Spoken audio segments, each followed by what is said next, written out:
आपने ये भी कहा कि बीजेपी अगर पूर्ण रूप से जीती तो हैदराबाद का नाम करके भाग्यनगर होगा। असउद्दीन ओवैसी कहते हैं कि पुश्ते बीत जाएंगी भारतीय जनता पार्टी और उनके नेताओं की, लेकिन हैदराबाद का नाम भाग्यनगर नहीं बदलेगा। देखिए, ये तो पुश्ते नहीं बीतेंगी भाई, यहां तो उत्तर प्रदेश में हमने करके दिखाया है जी। यहां तो हमने इसी पुश्त में अपना कर दिया है। फैजाबाद को अयोध्या कर दिया है, इलाहाबाद को प्रयागराज कर दिया है, मुगल सराय को पंडित दीनदयाल नगर कर दिया है। एक बार तेलंगाना और हैदराबाद में आने दीजिए ना, तो पुश्त बीतने की आवश्यकता ही नहीं, फिर वो तो उसी दिन निर्णय हो जाएगा कि हमें क्या करना है।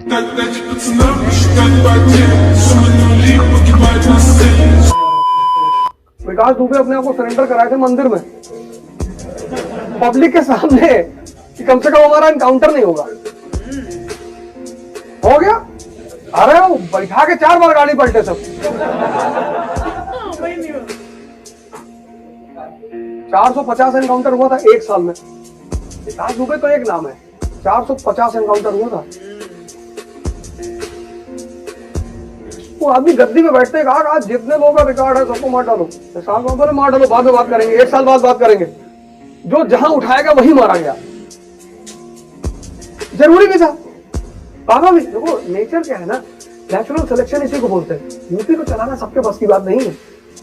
25 करोड़ पब्लिक है, जहां लिख दोगे यहाँ थूकना बना है वही थूकेंगे। इस प्रदेश को मनमोहन सिंह चला सकते हैं? कभी नहीं चला पाएंगे। इस प्रदेश को मनमोहन सिंह नहीं चला सकते। इस प्रदेश को सिर्फ और सिर्फ आदित्यनाथ चला सकते हैं।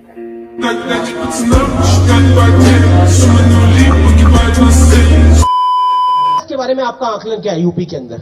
देखिए, कांग्रेस मुझे लगता है कि उत्तर प्रदेश में आईसीयू में पड़ी हुई है और प्रियंका जी तो बड़ी मेहनत कर रही है, राहुल जी भी आए थे अमेठी अभी। ठीक बात है भाई, जब आईसीयू में कोई पड़ा रहता तो उसके लिए तो अंतिम समय में मेहनत करनी पड़ती है। भारतीय जनता पार्टी का हर कार्यकर्ता मुख्यमंत्री बनने की क्षमता रखता है और मैं विश्वास के साथ कह सकता हूं कि भारतीय जनता पार्टी का हर कार्यकर्ता समाजवादी पार्टी और बहुजन समाजवादी पार्टी से अच्छी सरकार देने की क्षमता भी रखता है। आप खुलकर बोल नहीं रहे योगी आदित्यनाथ। कुछ ऐसा है जो योगी आदित्यनाथ की पर्सनालिटी के खिलाफ है। बहुत ही गार्डेड बोल रहे हैं, बहुत सोच समझ कर बोल रहे हैं। सवाल उठता है कि बीजेपी में इतने नेता हैं, जब भी लोग हो सकता है अपनी दावेदारी ना करें, आप 5 दूसरों के नाम बता दें, दरिया दिली दिखाते हुए कि ये सब बन सकते हैं, चाहे स्वामी मौर्य हो, चाहे केशव मौर्य हो, चाहे इतने बातों से आपको पसीना आ रहा है। अगर मैं खुल के बोलूं तो पता नहीं क्या स्थिति होगी।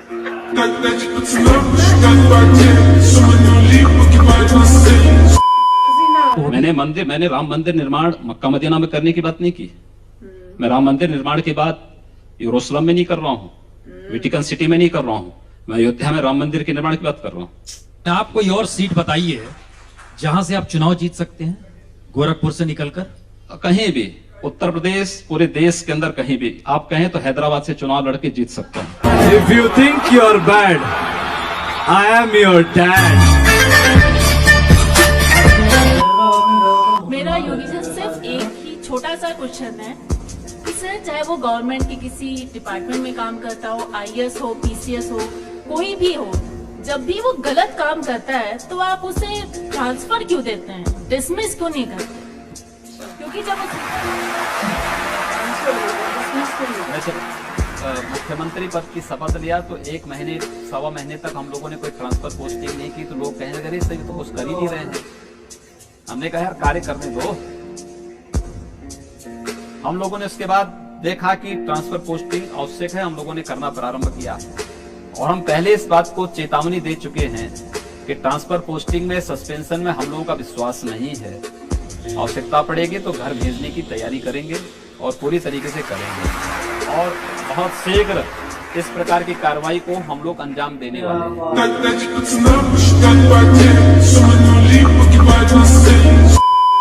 इसी साहब की बाइट को प्ले करते हैं। मुख्यमंत्री नहीं रहेगा,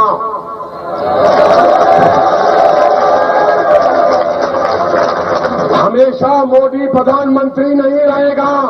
और हम मुसलमान वक्त के एतबार से कानून जरूर है, मगर याद रखो हम तुम्हारे जुल्म को भूलने वाले नहीं हैं। हालात बदलेंगे जब कौन बचाने आएगा तुमको। जब योगी अपने मठ में चले जाएंगे,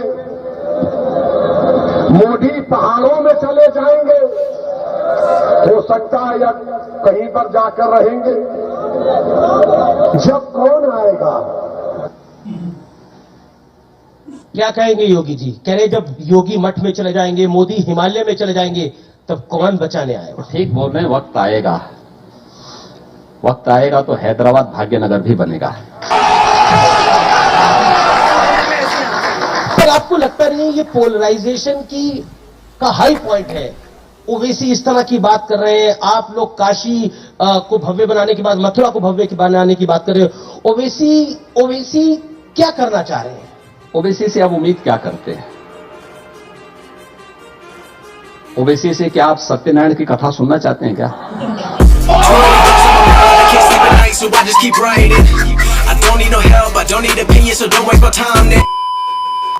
अब क्योंकि चुनाव है और नतीजे 10 मार्च को आएंगे, दूध का दूध और पानी का पानी हो जाएगा। होली भगवा रंग की होगी या लाल रंग की होगी, ये तो समय बताएगा। मैं आपसे जानना चाहता हूं, आपका नंबर क्या है? अखिलेश जी तो 400 बोल गए। मैंने कहा ना, मैं पहले भी कह रहा था, भारतीय जनता पार्टी लोकतंत्र में विपक्ष को भी चाहती है और स्वस्थ लोकतंत्र को आगे बढ़ाना चाहती है। भारतीय जनता पार्टी 325 प्लस का लक्ष्य प्राप्त करेगी, कोई संदेह नहीं होगा। हाँ, अच्छा, आप 400 तक नहीं जा रहे हैं? आप 400 तक नहीं जा रहे अखिलेश जी? मैंने कहा ना भाई, जो वास्तविक संख्या होगी हम बोलेंगे, क्योंकि हमें मालूम है कि 10 मार्च के बाद जब शपथ ग्रहण होगी तो भारतीय जनता पार्टी की सरकार यहां पे बनेगी। उस समय हम लोग बोल सकेंगे कि देखो हमने तो ये कहा था ना, वो पूरा हुआ। उन लोगों को उस समय मुंह छुपाने की स्थिति होगी नहीं। जब उनको बोलना ही नहीं तो इस समय बोल दो। मैं तो आश्चर्य होता है कि वो तो लिख के लेके आए होंगे अखिलेश जी, तो उन्होंने 400 बोल दिया। वो बीजेपी का संकल्प है ना? जी जी। वह अन्यथा यहाँ पे ये भी बोल सकते, देखिए साहब हम 600 सीट लेके आ जाएंगे। बेटा मेरे जैसे बहुत कम जो भी सुने बोले ऑसम ऑसम।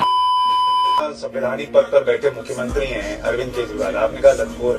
मैंने कहा बिल्कुल, हमने कहा व्यक्ति बार बार मार खाता, अपनी कानों से मार खाता और फिर पब्लिक मारती है उसको। एक बार मार पड़ी क्या? कई बार मार पड़ चुकी है। मजा आया। हाँ जी गाइस, तो जैसे कि आप